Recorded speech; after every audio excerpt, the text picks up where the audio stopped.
you can go back in your past, that you will really feel like that you are also sitting in that cafe where, but I would really rate this one. Hello everybody, welcome back to my channel. In today's video, I want to talk about this book called Before the Coffee Gets Cold by Toshikazu Kawaguchi. I'm pretty sure that I'm pronouncing it wrong, but it's not about the pronunciation of the book. It's about how is this book and is it really worth reading for you or not? So let's begin with understanding a little bit about the plot of the book. It is basically a fictional book, a soft fantasy fiction if I can say so.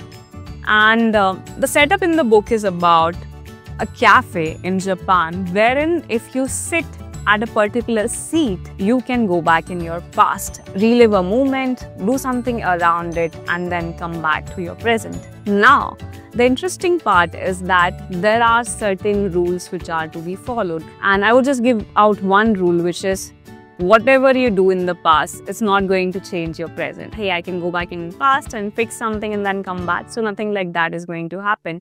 It's just about revisiting something. How they go back in the past is also very interesting. And the title itself, which says that before the coffee gets old, before the coffee gets cold, has its meaning. And I don't want to tell you how it fits in the story, but you should read the book to understand that.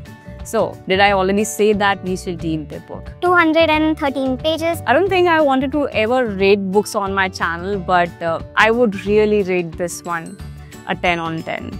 Written very beautifully, the layering, the way they have described the cafe, the characters, the seatings, all have been layered very beautifully. And not just beautifully, I would say in a very simple way. It will make you visualize all of that so vividly that you will really feel like that you are also sitting in that cafe where these people will be visiting their past. And of course, there is a lot of emotion involved in this book because people are visiting their past. They either want to experience something again, or if they hadn't done something, they just want to go back and do that thing. And what I like the most about the writing style is it's very simple, it's very warm, and it really connects well with the audience. And you might think about relationships that you have in your life and how you can be a little different than you are today. Thank you so much for watching this video, and I'll see you again with another book that I am reading right now.